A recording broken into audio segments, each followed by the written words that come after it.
Deus quer nos ensinar a viver. O que Ele quer nos ensinar a fazer? A viver. E eu vou escrever isso no quadro. Como viver? Você sabia que Deus, quando nos envia à igreja, o grande objetivo de Deus quando vamos à igreja todos os sábados é aprender a viver. Todos os dias da semana, quando acordamos de manhã e Ele está conosco em comunhão, Ele está tentando nos ensinar cada vez mais como viver. A inspiração diz que Jesus veio como embaixador do céu na terra e que Ele veio para nos ensinar as coisas mais importantes e grandiosas da vida. E o que Ele veio nos ensinar, segundo a inspiração, foi como viver. De fato, em João 10, Ele disse: "Eu vim para que tenham vida e a tenham em abundância."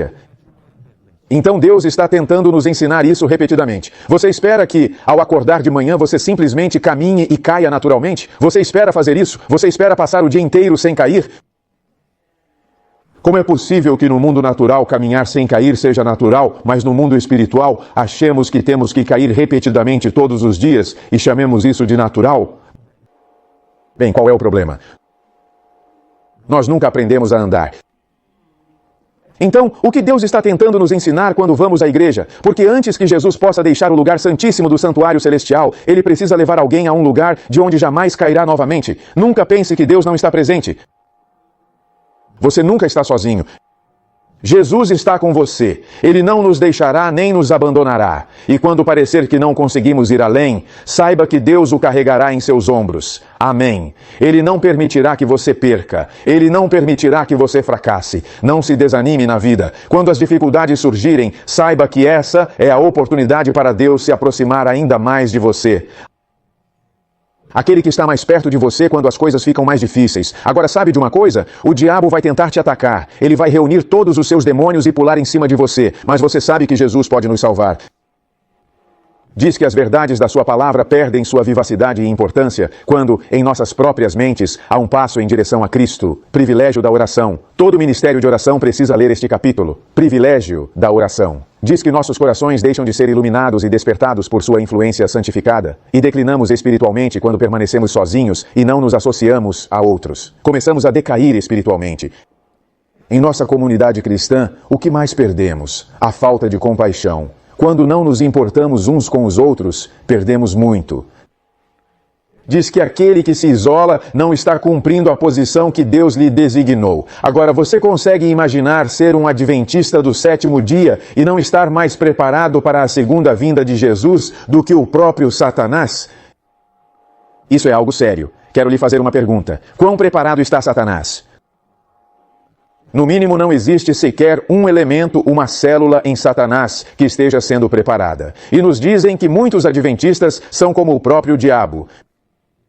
Meus irmãos e irmãs, isso significa que algo precisa acontecer dentro de nós. É preciso um trabalho de preparação. E é por isso que se alguém diz, bem, estou preparado, sou adventista do sétimo dia, sou cristão, estou aguardando a vinda do Senhor, simplesmente nos chamarmos de cristãos não nos prepara. Ir à igreja não nos prepara. Pagar o dízimo não nos prepara. Então a pergunta é, o que nos preparará? Posso te dizer em uma palavra. Aquilo que nos preparará. Escutem, irmãos e irmãs, se compreendermos isso, veremos que a única coisa que nos impede de estarmos prontos para a vinda do Senhor é a conversão. A única coisa que impede a vinda de Jesus é a conversão. Vocês se lembram de Atos 3,19, onde lemos que o céu precisa receber Jesus até que alguém se converta. Então sabem que a única coisa que está causando problemas no meu casamento é o quê? A falta de quê? Conversão. O que está causando problemas na minha família e nos meus filhos? A falta de quê? Conversão. O que está causando problemas na igreja, na comunidade e no mundo?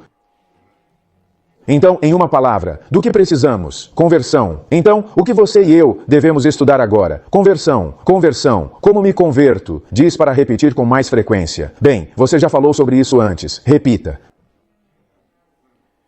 Por quê? Porque só falar em conversão não me torna convertido. Só ouvir falar em conversão não me torna convertido. Isso afirma, ou melhor, estabelece com mais firmeza na mente de todos a impossibilidade de o homem caído merecer algo por seus próprios méritos, por suas melhores obras. A salvação é somente pela fé em Jesus Cristo. Lembrem-se, o justo viverá por ela, mas essa fé deve estar em um homem cujo nome é Jesus. Agora, meus irmãos e irmãs, vocês percebem que precisamos estudar a conversão? 3 elementos essenciais. Há muitas coisas para estudar, mas 3 são essenciais. Eu os testo. Qual é a primeira? Agora vamos ler juntos mais uma vez. Desta vez, o versículo 16 diz: ou se a próxima palavra fosse carne crua, circule essa palavra, circule novamente e seja o quê? Isso significa que quando algo é transformado, o que realmente se torna? Então, quando Deus diz, convertei-vos, convertei-vos, o que Ele está realmente fazendo conosco? Nos transformando. Essa é a obra da conversão. Na verdade, estamos falando sobre o quê? Mudança. Então, na conversão, o que Deus quer fazer conosco? Nos transformar. Portanto, meus irmãos e irmãs, é por isso que o profeta diz: conhecer Jesus requer uma mudança. E tudo o que o profeta diz, a Bíblia diz. Vocês acreditam nisso? Bem, então vocês são quase adventistas do sétimo dia. Observem a parábola. Disse, e outra parábola lhes foi contada. O reino dos céus é semelhante ao fermento que uma mulher tomou. O que ela tomou? Fermento. E o que ela fez com o fermento? Misturou-o com 3 medidas de farinha até obter o quê? E termina esta parábola. Agora, meus irmãos e irmãs, isso significa que havia apenas uma coisa necessária nesta parábola para entender a obra da conversão. E o que essa coisa chama-se? Fermento. Então, se eu quero me converter, preciso entender o fermento. Sem fermento, sem conversão. Mas se eu fizer qualquer outra coisa, tentar mudar isso, aquilo e mais um monte de outras coisas, não haverá conversão a menos que eu entenda o fermento. E então eu preciso entender 2 coisas. Primeiro, preciso entender o que é o fermento. Segundo, se eu quiser me converter, mas o homem não pode fazer o quê? Me dê outra palavra para transformar, mudar ou converter a si mesmo pelo exercício da vontade. Portanto, não podemos nos converter por nós mesmos. Precisamos entender o quanto ele possui, nenhum poder que permita essa mudança. Isso me diz que você e eu não podemos mudar a nós mesmos. Então, como a mudança acontece? Pode o etíope mudar a cor da sua pele? Pode o leopardo mudar as suas manchas? Então, como vocês que estão acostumados a fazer o mal, podem fazer o bem? Jeremias 13:23. Essa é a nossa natureza. Então, meus irmãos e irmãs, como? Digam-me mais alguma coisa. O fermento.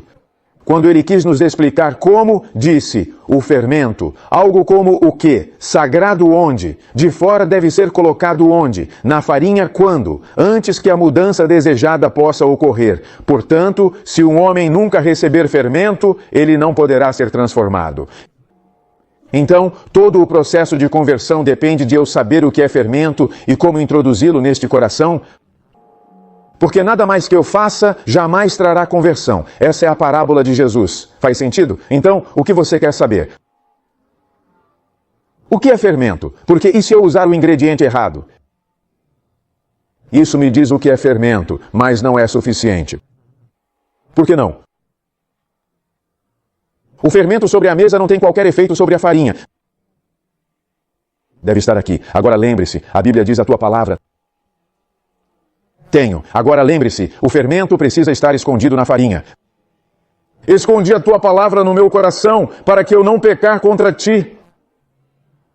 Então, o que vai me impedir de pecar é colocar o fermento na massa. A palavra é a verdade. João 17:17. Agora, meus irmãos e irmãs, vemos que ela precisa entrar. A questão é, como a graça entra? Como a verdade entra? Essa é a questão. Estamos juntos? Nosso tempo já passou.